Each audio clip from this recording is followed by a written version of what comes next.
न्यायपालिका की निष्पक्षता पर अगर कोई सवाल उठता है तो यह लोकतंत्र की बुनियाद को हिला सकता है। हाल ही में वरिष्ठ पत्रकार दीपक शर्मा के एक्स यानी पूर्व में ट्विटर पर किए गए एक सनसनीखेज खुलासे के बाद देश में चर्चा तेज हो गई है। मामला दिल्ली हाई कोर्ट के जस्टिस यशवंत वर्मा से जुड़ा हुआ है, जिन्होंने एक महत्वपूर्ण टैक्स विवाद में इंडस टावर को राहत दी थी। इस फैसले के बाद यह सवाल उठने लगे हैं कि क्या यह न्यायिक निर्णय पूरी तरीके से पारदर्शी है या इसके पीछे कोई बड़ा खेल चल रहा है। 54,454 करोड़ का विवाद क्या था? इंडस टावर, जो कि भारतीय एयरटेल की सहायक कंपनी है, और सरकार ने 54,454 करोड़ रुपए जीएसटी टैक्स लगाने की मांग की थी। मामला इनपुट टैक्स क्रेडिट से जुड़ा हुआ था, जहां सरकार ने दावा किया था कि इंडस टावर ने कुछ ऐसे लाभ उठाए हैं जो नियमों के अनुरूप नहीं थे। लेकिन दिल्ली हाई कोर्ट के जस्टिस यशवंत वर्मा और उनके सहयोगी जज ने इस मामले में इंडस टावर को पूरी तरीके से राहत दे दी थी। इसका मतलब यह था कि भारतीय एयरटेल को सरकार को 54,454 करोड़ रुपए का टैक्स देने की जरूरत नहीं पड़ी। दीपक शर्मा का दावा, बोरे में नोट। बात तब और गंभीर हो गई जब पत्रकार दीपक शर्मा ने अपने एक्स अकाउंट पर एक पोस्ट डाली, जिसमें उन्होंने लिखा, जस्टिस वर्मा के बंगले में 4 बोरे नोट रखे थे या 5, किसने रखे? क्या कोई डील हुई थी या ये किसी की साजिश थी? मुझे नहीं मालूम, लेकिन आईबी यानी इंटेलिजेंस ब्यूरो में इस पर चर्चा हो रही है। इस पोस्ट के बाद सोशल मीडिया पर तहलका मच गया था। लोग सवाल करने लगे कि क्या 54,454 करोड़ के इस कर राहत के बदले कोई डील हुई थी? क्या इंडस टावर को बचाने के लिए कोई खेल हुआ? अब सबसे बड़ा सवाल यह है कि यह सिर्फ एक संयोग था या फिर इसके पीछे कोई गहरी रणनीति थी। टैक्स छूट क्यों दी गई? सरकार और टैक्स अधिकारियों का मानना था कि इंडस टावर को इनपुट टैक्स क्रेडिट नहीं मिलना चाहिए था, लेकिन अदालत ने इसे उलट दिया। ऐसा क्यों हुआ? क्या कोई ठोस कानूनी आधार था या फिर इसके पीछे कोई और ही कारण था? भारतीय एयरटेल का फायदा, अगर यह टैक्स देना पड़ता तो एयरटेल को सरकार को 54,454 करोड़ रुपए का भुगतान करना पड़ता, लेकिन इस राहत के चलते यह पैसा अब कंपनी के पास ही रहेगा। क्या कोई पैसे का लेन देन हुआ? दीपक शर्मा ने जिस बोरे में नोट वाली बात की तरफ इशारा किया वह बहुत गंभीर है। अगर इसमें सच्चाई है तो यह देश के न्यायिक तंत्र में बड़े भ्रष्टाचार का मामला हो सकता है। आईबी की रिपोर्ट क्या कहती है? दीपक शर्मा की पोस्ट में एक और बड़ी बात थी। आईबी ने इस मुद्दे पर चर्चा हो रही है। अब सवाल यह उठता है कि यह केवल अफवाह है या फिर खुफिया एजेंसियों के पास इस मामले से जुड़ी कोई ठोस जानकारी है। अगर खुफिया एजेंसियां इस बात पर नजर रख रही हैं, तो इसका मतलब यह है कि मामला गंभीर है। अगर सरकार इस पर कार्रवाई नहीं करती है तो इससे न्यायपालिका की साख को नुकसान हो सकता है। कानूनी विशेषज्ञ क्या कहते हैं?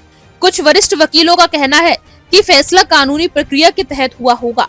अगर कोई सबूत है तो इसमें लेन देन हुआ है तो जांच होनी चाहिए। टैक्स मामलों में बड़ी कंपनियों को राहत मिलना आम बात है, लेकिन इस बार मामला अलग है क्योंकि पत्रकार और खुफिया एजेंसियों का ध्यान इस पर है। मोदी सरकार की चुप्पी क्या इशारा कर रही है? इस पूरे मामले पर मोदी सरकार ने अभी कोई भी आधिकारिक प्रतिक्रिया नहीं दी है। क्या सरकार इस मुद्दे को दबाने की कोशिश कर रही है? क्या सरकार ने जस्टिस वर्मा पर भरोसा जताया है या फिर सरकार भी चाहती है कि इस मामले की जांच हो? सोशल मीडिया पर क्या चल रहा है? कुछ लोग कह रहे हैं कि न्यायपालिका पर हमला करने की साजिश है। कुछ लोग मानते हैं कि इस मामले में निष्पक्ष जांच होनी चाहिए। कुछ लोग पूछ रहे हैं, अगर सच में बोरे में पैसे रखे थे तो सरकार क्या कर रही है? अब आगे क्या होगा? इस केस में 3 संभावनाएं बनती हैं। अगर कोई ठोस सबूत नहीं मिलता है तो मामला धीरे धीरे ठंडा पड़ जाएगा। अगर सरकार इस पर संज्ञान लेती है तो जस्टिस वर्मा की भूमिका की जांच हो सकती है। अगर यह मुद्दा राजनीतिक रूप से बड़ा बन गया तो विपक्ष इसे एक बड़ा हथियार बना सकता है। क्या सच्चाई कभी सामने आएगी? 54,454 करोड़ रुपए का यह मामला सिर्फ एक टैक्स विवाद नहीं रह गया है। यह सवाल बन चुका है कि भारत की न्यायिक व्यवस्था कितनी पारदर्शी है। अगर इसमें कोई गड़बड़ी हुई है तो यह भारत की लोकतांत्रिक संस्थानों के लिए खतरे की घंटी हो सकती है। अब देखना यह होगा कि सरकार, अदालत और जांच एजेंसियां इस पर क्या कदम उठाती हैं। आपका क्या मानना है? क्या इस मामले में जांच होनी चाहिए? क्या यह सच में एक बड़ा घोटाला है? हमें कमेंट्स में जरूर बताएं। सचमुच में एक ऐसा अफसोसनाक वाकया है जो शायद कोई भी सभ्य लोकतंत्र स्वीकार नहीं करेगा। हमारे लोकतंत्र के 4 स्तंभ हैं। कार्यपालिका और विधायिका तो पहले ही विवादों के घेरे में है। चौथा स्तंभ जो है, हमने अपने आप को मान लिया, मतलब मीडिया ने या पत्रकारिता ने, और इसका एक बड़ा वर्ग वो भी सवालों के घेरे में है। ले देकर एक न्यायपालिका हमारे पास थोड़ा बहुत जो बची थी या बची है, उस पर आम मतदाता की, औसत भारतीय की एक निगाह रहती है, आस रहती है कि इस अभी कम से कम एक स्तंभ है जो हमें न्याय दे सकता है। लेकिन हालिया दौर में हम देख रहे हैं कि कुछ इस तरह के बयान आ रहे हैं, कुछ इस तरह से न्यायालयों की जो प्रक्रिया हो रही है, उससे आम जनता के मन में बहुत सारे सवाल बन रहे हैं। लेकिन सवाल जो बन रहे हैं, सवाल जो बन रहे निकल के आ रहे हैं, उससे न्यायपालिका की प्रतिष्ठा तो धूमिल हुई है, कोई बेहतर तो नहीं हो रही है, ये बात तो पक्का है। जी अभी सर, 15 करोड़ कैश मिल गया, आग लगने की तस्वीर मतलब आई, जी, तब तो मैं अभी सबूत भी मिल गया सर न्याय पे। हम कोई मीडिया ट्रायल नहीं करना चाहते हैं विनीता जी, ना ही हम जी कोई सर। ऐसा पत्रकारिता की तरफ से बहुत ही कोई खोजी नजर डालना चाहते हैं, लेकिन मैं बहुत स्पष्ट कहना चाहता हूं कि ये जो केस है, प्रथम दृष्टया प्राइमा फेसी जो कानूनी भाषा है, उसमें पहले ही अपराध है। अभी मैं ये भूल जाता हूं एक मिनट के लिए कि वो किसका घर था, यशवंत वर्मा का था या किसी का भी था। मैं आपको ये बता दूं कि जो आवास भारत के किसी न्यायाधीश को दिल्ली में, हाई कोर्ट के न्यायाधीश को दिल्ली में आवंटित है, उसकी एक एक इंच भूमि पर होने वाली हर घटना के लिए वो व्यक्ति जिम्मेदार होता है जिसको वो आवास आवंटित है। न्यायाधीश जी ये कहकर बच नहीं सकते कि वो उसके घर के एक कोने का था, वहां कोई जाता नहीं था, वो कोई स्टोर रूम था, तो ये कह के वो किसी बच जज नहीं के सकते। सामने सर कोई अदालत में ये बात कह देता तो क्या ये मान लेते? नहीं मानते ना, मैं कह रहा हूं ये कानूनी है ही नहीं। और क्यों कानूनी नहीं है, मैं आप उसको उसका प्रावधान बताता हूं कि अगर उसमें जो जला, अब तो सुप्रीम कोर्ट ने जले हुए नोटों का वीडियो जारी कर दिया, जी। तो हम उस घटना पर सवाल तो नहीं उठा सकते। हम्म। यानी वो उस कोठी में आग लगी या लगाई गई, जो भी हुआ है, एक अग्निकांड हुआ जो सर हाई कोर्ट के माननीय न्यायाधीश को आवंटित है, यानी प्राइमा फेसी इस अग्निकांड के लिए जिम्मेदार वो खुद भी हैं। एक दूसरी चीज, जब ये आवास आवंटित होता है तो ये उनसे शपथ ली जाती है और ये प्रत्याशा की जाती है कि उस सरकारी आवास में कोई दुरुपयोग उस आवास का नहीं होगा। सवाल ओके। ये है कि 15 करोड़ अगर उनका नहीं था, हमने मान लिया, दूध के ठीक धुले है। मान लिए, हम तो कहते हैं कि कुछ था ही नहीं उनका, लेकिन ये 15 करोड़ उनको आवंटित आवास में आया कैसे? जी। और 15 करोड़ या 10 करोड़ या 12 करोड़ अब जल गया है तो हम नहीं कह सकते। कल दो दिन पहले की खबर है कि कहीं बाहर भी पाया गया था। तो हाँ, एक बात तो ये सफाई कर्मचारी बता रहे हैं झाड़ू लगाते हुए मिल रहे जी, हैं। तो एक बात तो ये है कि उस सरकारी आवास का दुरुपयोग हुआ और जी। उस दुरुपयोग के मामले में आरोप से न्यायाधीश जी बच नहीं सकते, एक बात। दूसरी दूसरी बात यह है कि भारत की राजकीय मुद्रा उस सरकारी आवास में जलाई गई। हम्म। सरकारी आवास में, जिसमें रिजर्व बैंक भारत की राजकीय मुद्रा का जलाया जाना या उसका अपमान, आपको मालूम है धारा जी। 124 ए के तहत ये दंडनीय अपराध है और उसमें 3 साल की कैद हो सकती है जो ये ऐसा करता है। तो जी। भारत की राजकीय मुद्रा का अपमान तो हुआ।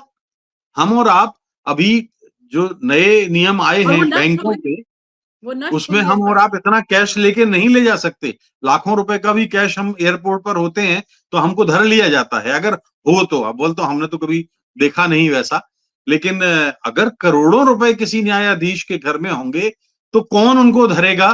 कौन कौन से कानून के तहत उन पर कार्रवाई होगी? मैंने आपको बताया कि एक तो अपमान का मामला है। दूसरा मैं आपको बता दूं कि ये इसके पीछे मंशा ये भी होती है कि राजकीय मुद्रा अगर आपने जलाई है, भारत की अधिकृत मुद्रा जलाई है या दुर्घटनावश भी जली है, तो उसके पीछे न्यायालय, पुलिस, जांच एजेंसियां ये शंका करती हैं कि कहीं इसका जलाया जाना कोई साक्ष्य मिटाने का सबूत तो नहीं है। ये पहली प्रथम दृष्टया जो मैं आपको बता रहा हूं कि अपराध तो है ही, चाहे आग लगी हो चाहे लगाई गई हो।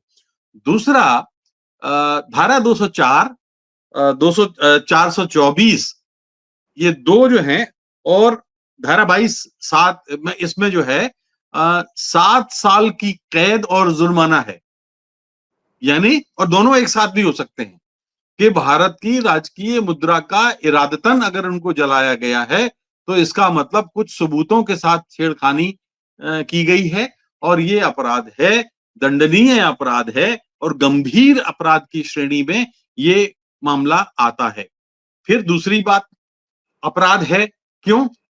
क्या हम ये संयोग मान लें कि जिस रात आग लगनी थी, उसी रात न्यायाधीश जी दिल्ली से बाहर थे? हाँ। उस रात वो क्यों नहीं थे वहां पर? अब ये संयोग हो सकता है कि उनके परिवार में कोई शादी ब्याह हो या कुछ और भी हो, मुझे नहीं पता, लेकिन ये बहुत सारी सूचनाएं हैं जिस पर हम लोग, सभा, भारत की आम जनता जानना चाहती है। केंद्र सरकार, संसद चल रही है, सत्र चल रहा है, केंद्र सरकार चुप क्यों है? सुप्रीम कोर्ट बयान बदल क्यों रहा है? ट्रांसफर हाई कोर्ट में वापस किया गया है जहां से वो आए थे। हम जानते हैं कि प्रशासन में, न्यायिक पर प्रशासन भी में, अभी सामान्य इन्होंने प्रशासन में उसपे भी तबादला तस्वीर कोई साफ नहीं दंड नहीं की। है। सर, इन्होंने उसपे भी तस्वीर साफ नहीं की। अगर वो इलाहाबाद हाईकोर्ट चले गए, तो वो न्याय करने लायक हैं भी कि नहीं है? मतलब उनकी न्यायिक भाई, प्रक्रिया पर भी तो सवाल उठेंगे फिर। कोई मैं फैसला न्याय वो तो करेंगे, करेंगे जनता एक्सेप्ट ही नहीं करेगी उनके फैसले को फिर। भाई, जनता स्वीकार करे या ना करे, लेकिन सुप्रीम कोर्ट तो स्वीकार कर रहा है ना कि वो न्याय करने के काबिल हैं, और इसलिए उनको इलाहाबाद हाई कोर्ट में भेजा गया है। तो इसका अर्थ यह है कि क्योंकि तबादला कोई दंड नहीं होता, तो शंका ये होती है कि जज उसी रात बाहर गए, कहीं कोई उनके पास कोई ऐसी खबर तो नहीं थी कि ये जो पैसा मिल रहा है उस पर कोई ईडी का छापा होने वाला है, कोई सर, ये सीबीआई का छापा होने ऐसी वाला है। परिस्थिति में क्या इनको कोई इम्यूनिटी मिलती है? जजेस के लिए इम्यूनिटी होती है? बिल्कुल नहीं, बिल्कुल नहीं। देखिए, पहले जज भारत का नागरिक है, उनको हटाए जाने के लिए संरक्षण जरूर थोड़ा-सा मिलता है कि भाई, लोकसभा के 100 सांसद हों, राज्यसभा के 50 सांसद हों, वो एक नोटिस दें, फिर वो नोटिस स्वीकार कर लिया जाए, तब उसके बाद सदन जो है एक 3 सदस्यों की कमेटी बनाए, और फिर वो जांच करे, और वो कमेटी अगर जांच में दोषी पाए, तब जाकर के उनको हटाया जा सकता है। अभी तो इम्पीचमेंट की जो उनको बात, केसेस से अलग कर दिया, अभी तो उनको अलग रखा हुआ है। अभी वो कोई फैसला नहीं कर सकते हैं, कोर्ट में नहीं जा सकते हैं, कोई मामला नहीं सुना सकते नहीं, हैं, अभी इनको अलग किया हुआ है। लेकिन सर, क्या मतलब ऐसा नहीं हो सकता है कि जब तक इनकी जांच पूरी ना हो जाए, सारी चीजें दूध का दूध पानी का पानी ना हो जाए, तब तक इनको बिल्कुल इस प्रक्रिया से अलग रखा जाए, जहाँ पे ये न्याय सुनाते हैं? क्योंकि न्याय सुनाने पर तो इनके संदेह है पूरा अब। देखिए, ये तो पहले दिन ही ये बात स्पष्ट हो गई कि उन्होंने या उनके परिसर में, सरकारी परिसर में अपराध हुआ है। तो जब अपराध उनके परिसर में हुआ है, तो वो मामले कैसे सुन सकते हैं? वो कानून की नजर में आरोपी भी नहीं है। मैं आपको बार-बार कह रहा हूं, आरोपी नहीं है, वो अपराधी हैं। अब ये एक जांच का विषय हो सकता है कि कहीं उनको किसी तरफ से ऐसी कोई सूचना तो नहीं मिली कि उनके घर पे कोई एजेंसी छापा डालने वाली है, या जांच के लिए कोई उनको मतलब उसमें उनको घेरा में लिया जा सकता है, इसलिए जला दिया गया हो या जलवा दिया गया हो और वो खुद बाहर चले गए। ये बहुत सारे सवाल हैं जो हम सब लोगों के मन में आ रहे हैं। दूसरी चीज ये है कि देखिए, मान लीजिए कि अगर वो दोषी पाए गए, उनका तबादला होने से पहले तो निलंबन होना चाहिए, क्योंकि वो तो प्राइमा फेसी अपराध है ही, साबित हो गया है।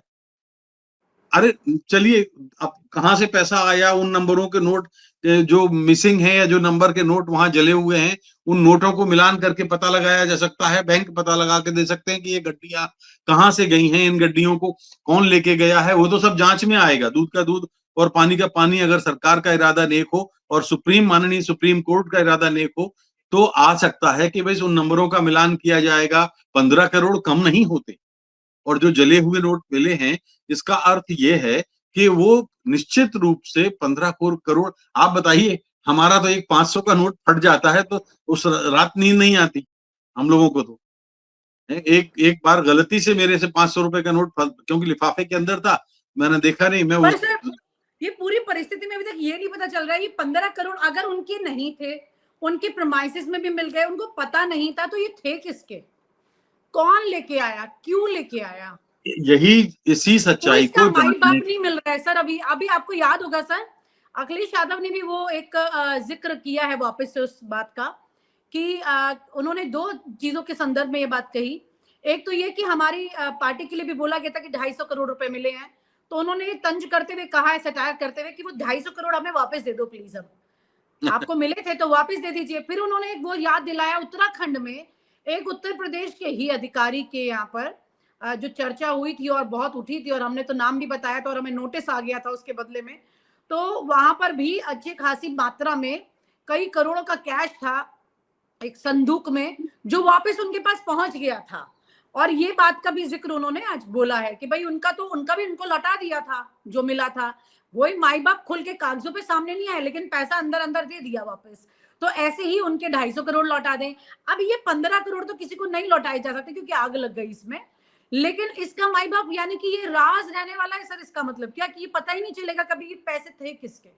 और आप हमसे जुड़े रहने के लिए सब्सक्राइब करें YouTube पर, फॉलो करें Twitter पर और लाइक करें Facebook पर। और ज्यादा जानकारी के लिए आपको टाइप करना होगा सिर्फ न्यूज़ नशा।